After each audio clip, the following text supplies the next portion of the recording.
It's 8 o'clock, breaking overnight, the federal government shutting down, and now we're learning it's having impacts on the Gerald R. Ford Museum. It's a really big problem as the museum is one of ArtPrize's largest venues. We're live with the latest details, plus what that shutdown could mean for you. Also, breaking news overnight from Lansing, Governor Gretchen Whitmer signing a temporary budget bill to keep the state government open. That's as lawmakers continue to work on finalizing the larger state budget. We're also live at a mobile home fire in Alpine Township. Breaking just minutes ago, we just spoke with a man who was nearby that house when the fire broke out. We have his account in just a few minutes. Plus, living better in West Michigan. Kent District Library set to host a series of events aimed at improving your life in West Michigan. Organizers joining us live in studio this hour. News that impacts you and your community. 13 On Your Side Morning Plus starts now. Hey, good morning, everybody. This morning, Michigan narrowly missing a government shutdown as the federal government does close, and its impacts that is going to have on West Michigan. We have team coverage for you. Deja has got the first up on that with the federal impacts this morning. We're also going to talk our Lansing state budget and that breaking team coverage for you in just a few minutes. But first at 8:02, I'm Tanner Holbrook alongside Dave Cackley and meteorologist Amber Twardy hanging out with us in this 8 o'clock hour. Got a lot going on to cover, so let's get right to weather and traffic, as I know that it's not very busy in the weather department this morning. Yeah. It's going to be quite nice, though, kind of on the faller edge of some of the temperatures we've been seeing this week. Yeah, this is Faller the coolest. edge. I like that. Faller. Yeah, More a nice- fall. Slightly. Yeah. Unfortunately, yeah, we're not hitting those fall-like temperatures quite yet. This is the coolest, though, that we're going to be. Right. Usually around this time of year, we expect to be in the upper 60s for our high temperature. Today, still in the 70s, which is cooler by quite a bit, too, than what we've been the past couple of days. 57 degrees in Fremont right now with a really nice sunrise out there. Here's what we're seeing out in Muskegon. Also a good deal of sunshine, and that's something we'll be seeing more of throughout at least this morning as clouds continue to roll into the area. Holland, 55 degrees, also a very nice sunrise. Now here's what we're seeing for Grand Rapids. Things are going to be fairly sunny as you're heading out the door. Temperatures sitting still in the mid-50s. 54 Grand Rapids, 55 Kalamazoo and Holland, 56 in Muskegon, still down to 54 degrees in Big Rapids. Now, with that being said, we've got some more cloud cover trying to move in. Right now, upper level clouds at this point. Throughout the rest of the day, expecting a little bit more cloud cover still. That's going to be introducing more clouds, but not the opportunity for rainfall. Today, we are staying dry, partly to mostly cloudy. Temperatures reaching into the mid-70s and a little bit of a breeze out there. Sustained winds between about 5 to 10 miles an hour, largely out of the east. Now, as we're getting into this afternoon, we're looking at temperatures that are staying in the mid-70s, which is still above average for this time of year. But hey, we're not in the 80s today. Our average last 80-degree day of the year that we end up seeing across West Michigan is right around this time of year. Yesterday actually marked that average last 80-degree day for Grand Rapids, typically September 30th. It looks like we're going to be arriving to that a little bit late this year, but not necessarily by too much as long as this forecast stays a little bit cooler as we're getting into the second week or so of October. So further south, that's where still we could expect temperatures that are going to be fairly warm even for today. But as we're getting into the next couple of days, introducing still more warmer than average temperatures that will be sticking around. Here's what we're expecting. Our headlines for today: more clouds rolling in, partly to mostly cloudy skies. We do have a brief cool down with our temperatures that are in the mid-70s, which is still above average for this time of year. After that, though, we're warming up even more, even heating up, I would say, into the end of this week, continuing into the weekend. Warm and sunny again. Dry skies that are sticking around through this upcoming weekend with 80s that are continuing too. Even Saturday could be in the mid-80s with still plenty of sunshine. I've got a closer look at the next time that we could expect to possibly see some raindrops, as well as when temperatures will be dropping back down from the 80s. That's going to be coming up in just a bit. But for right now, let's get another look at traffic. Hey, Dave. Hey, Amber, I like beach weather combined with fall colors. That's just nice. It's a good combo. I like it. All right. Not looking too bad on most of your main roadways. Do have a crash that's still backing things up. Southbound 131 near West River Drive. You're seeing a slow go all the way back to Rockford right now. Still dealing with some closures in northern Allegan County. A 196 at Lincoln Street. Also 48th at Van Buren near Hudsonville. 31. Holland to the south under 60. We're seeing your typical congestion along 196 as you make your way through Zeeland. Taking a look now at 131 and Ann Street southbound. Moving okay, northbound looking all right as well. You can follow me on the X for all the latest updates at Dave 13 Traffic. All right, Dave, thank you very much. Breaking news this morning, we are now learning of the impacts of the federal government shutdown and what it's doing to us here locally. The federal government shutting down at midnight, and now we're learning it's having an impact on one of Grand Rapids' largest art prize venues. 13 on your side's Deja Barrett, live in the newsroom with the late breaking details. Deja? Yeah, Tanner, so we just heard from leaders of the Gerald R. Ford Presidential Museum. They tell us they're now closed due to the government shutdown. Well, the museum, as you mentioned, is a huge venue for art prize, and they're saying because of this shutdown, many of their artists, they're having to move their artwork from inside the museum. But one art piece in particular cannot be moved. We're talking the glass tapestry piece right here on your screen known as Eras. It's so large, it just cannot be moved. It's meticulously woven together by art prize competitor Mark Lewanski. Now we're learning now some of the artists that can move their artwork, Tanner, they're moving their art pieces to Monroe Center. Yeah, so really good point you make there. Meanwhile, in Washington, the federal government officially shutting down overnight, as you know, leaving millions of federal workers in limbo. So what does that shutdown mean here in this aspect, Deja? Well, yeah, so on a larger scale, this means as many as 4 million federal workers will be without paychecks for a while, as neither side of the aisle is showing any signs of budging. 60 votes were needed to keep the government funded. Republicans offering a short-term measure through November 21st, but the Democrats blocking that measure, citing that it didn't support their concerns on health care, demanding cuts to Medicaid be restored and Obamacare tax credits be extended, and that's to prevent millions of Americans' insurance premiums from going up. There are some conversations. There are Democrats who are very unhappy with the situation that they're in. Our guarantee is to the American people that we're going to fight as hard as we can for their health care, plain and simple. Now, work will continue for members of the armed forces, FBI, CIA, air traffic control, and TSA officers. Social security payments will continue to go out, and the U.S. Postal Service will continue its operation. Now, the last government shutdown was back in 2018, and it lasted 35 days. If no deal is made today, it'll be at least Friday before any progress can be seen, as senators are off Thursday for the Yom Kippur holiday. Tanner?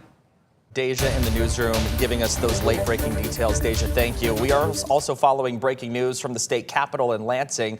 Lawmakers missing that midnight deadline to pass a funding bill. But earlier this morning, very early, Governor Gretchen Whitmer signing a temporary budget bill to keep the state government open. That's as lawmakers continue to work on finalizing the larger state budget. They maintain they are going to come to a bipartisan agreement here soon. But we should tell you they were in session until after 2 a.m. this morning, and then they'll be back today to continue negotiations.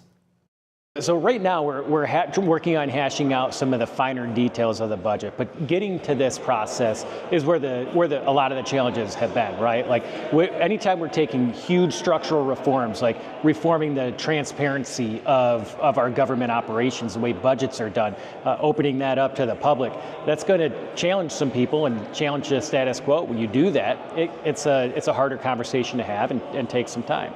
When you're looking at cutting $800 million out of the general fund budget, 5.5% of the general fund budget, that takes a lot of conversation about how to do that. When you're tackling waste, fraud, and abuse, getting rid of the thousands upon thousands of phantom employees that we have in our government, there's a lot of conversations that have to be had in order to do that.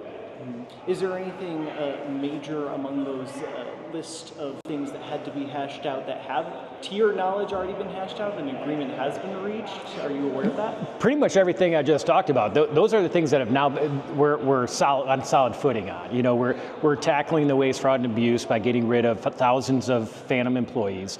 We are addressing transparency, like the pork spending and pet projects and corporate subsidies, by adding transparency into our budget process. Those are things that we've agreed on. We've agreed on getting rid of all taxes on tips and overtime and Social Security. Those are major wins for the taxpayers of Michigan and for the hardworking men and women of Michigan that we should all be proud of. Those are agreements that are done. Now it's the finer details of, all right, what are the last minute things that we have to get here and get there before we can start the drafting process. And as we talk about the drafting process, of course, there is tonight. We have less than 2 hours left Yep. before something, Yep. Someone one would imagine would have to be done. I mean, we had heard the possibility of if there's no deal tonight, there might be a short-term funding plan, something of a continuing resolution air. Is that something that's being considered, and is it something that you feel is likely is going to happen by the deadline or even tomorrow morning? It's something similar to a continuing resolution. At the state level, it's not a continuing resolution. That's a federal level thing. But something similar to that, a temporary mechanism for a few days or 7 days, is being discussed. It's not something that I'm excited about. I don't want to set that precedent for the state of Michigan. I'm not a big fan. But if it gets us to where we need to go, then I might be able to get on board with it.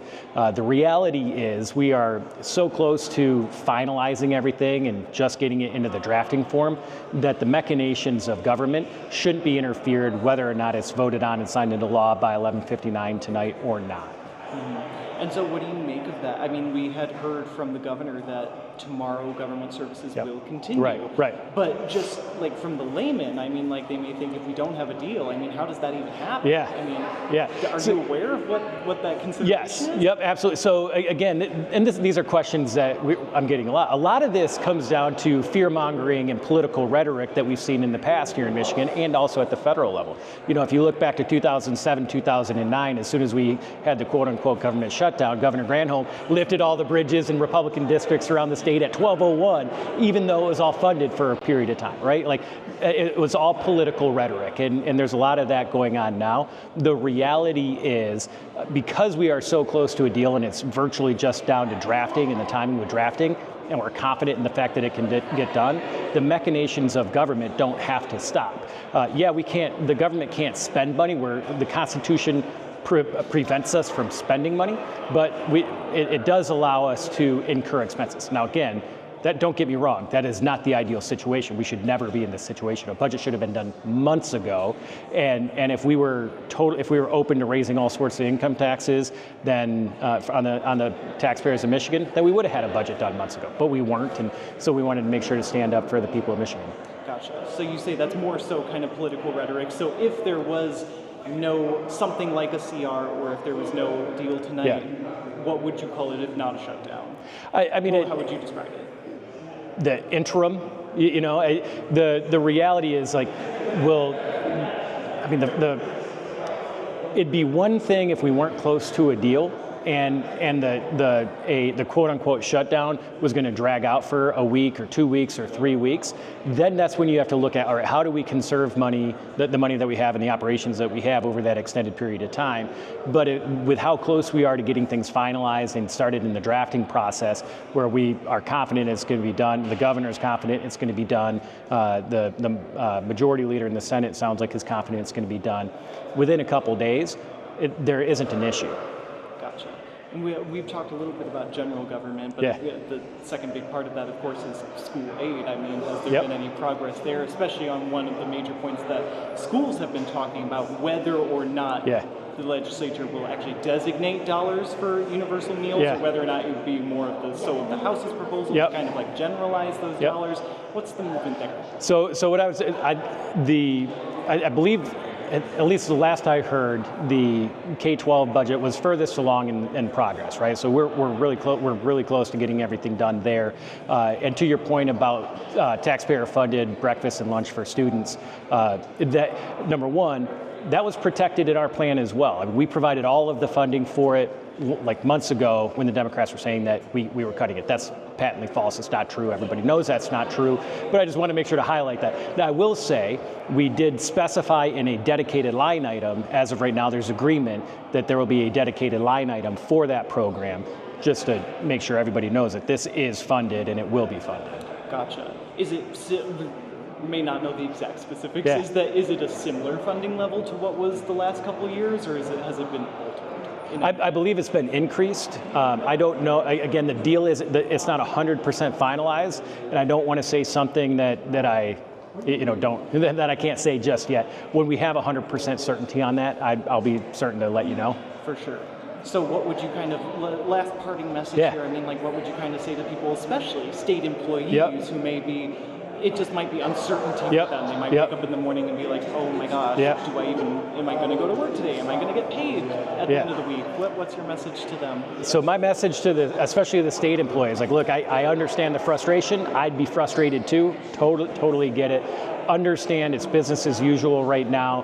Understand that it's going to be worth it in the long run. We are looking at reforming government, the way government is done, the way the budget process is done, shedding light on corporate subsidies, shedding light on the appropriations process. We are getting rid of all taxes on tips and overtime and Social Security, things that are going to drastically improve the lives of everyday working men and women here in Michigan.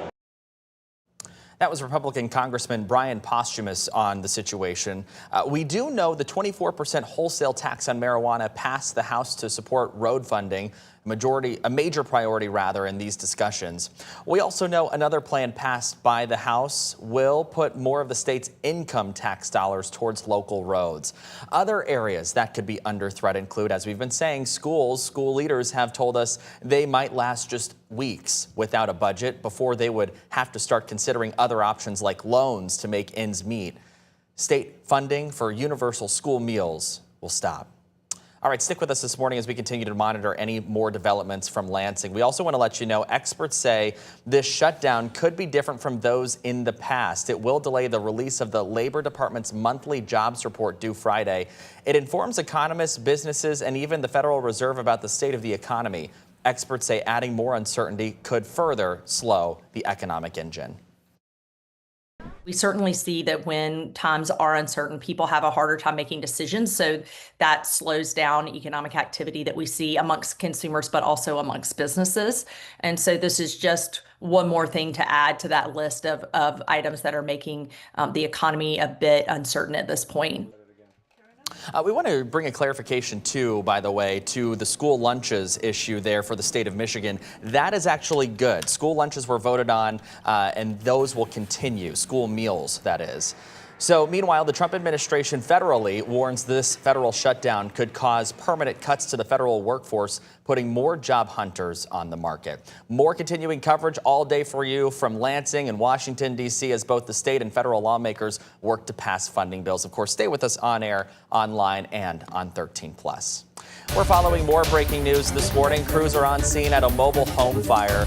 We've been live at this from Alpine Township, so here's another live look for you right now. That fire happened at Alpine Meadows. You can see what appears to be damage to that home right there that our shot is zeroed in on. So this is at Alpine Meadows right off of Fruit Ridge Road.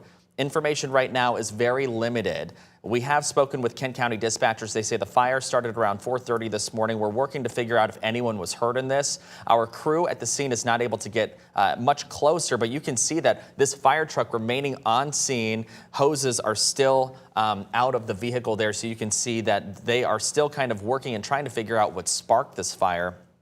Moments ago, we actually just talked to someone who says they heard screaming coming from inside the home. Let's listen. I was laying down in bed, and I have a window fan that blows in, and I smelled smoke. So I got up, ran to the kitchen, opened the window, and I saw the flames in the trees.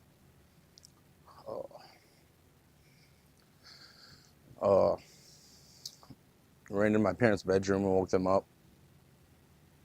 Then I immediately called 911, and then I ran up the street, and there was a lady that just walked out the house, and she said her husband was still inside, so I ran in, and I threw my shirt over my face.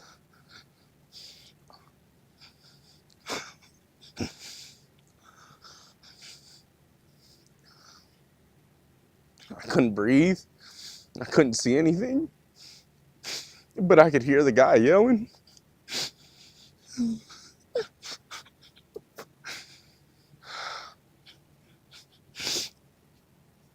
Then I had to get out. And that's when the fire truck showed up.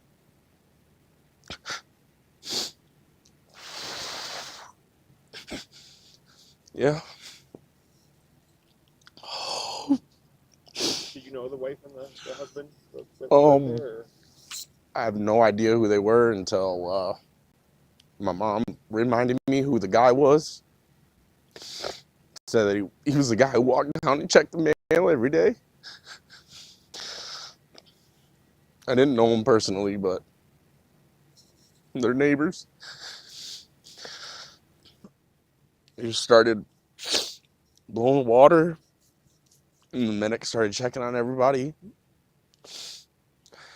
And they got him out. They started doing CPR, and then they left. You ever think you would have done something like that before? No. I didn't even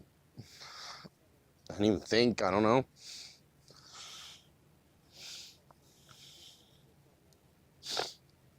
You know, after being in there, how are you doing? It's tough mentally. Physically, I couldn't breathe for a little bit, but I'll be all right. I'm the least of the worries. But yeah, I don't know. Just hearing his voice, not being able to do anything.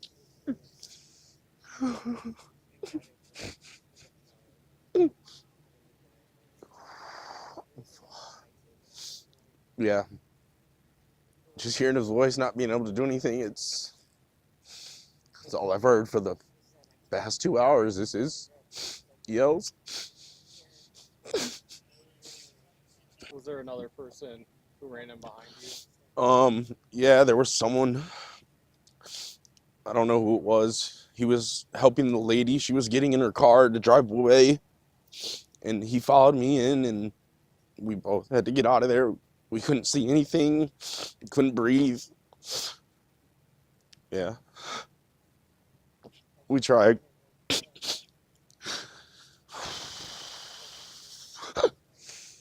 Oh.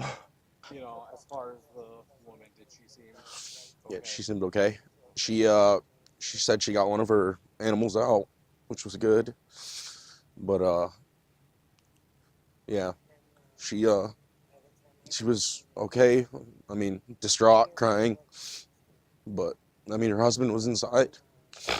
But like physically from the fire, she didn't have anything.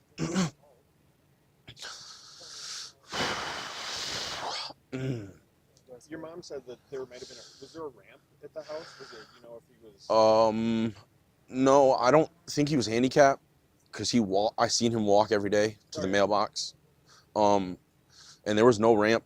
Like, I walked up the steps. Okay. I mean, if there was a ramp, maybe on the backside or something, I didn't see.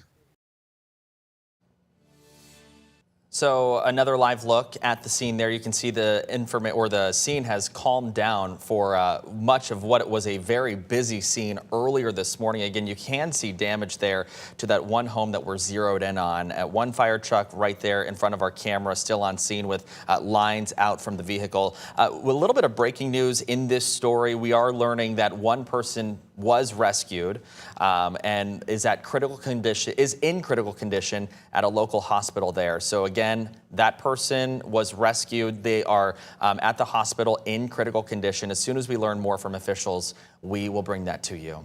It is 8:24 coming up. We're back in a minute with more local news.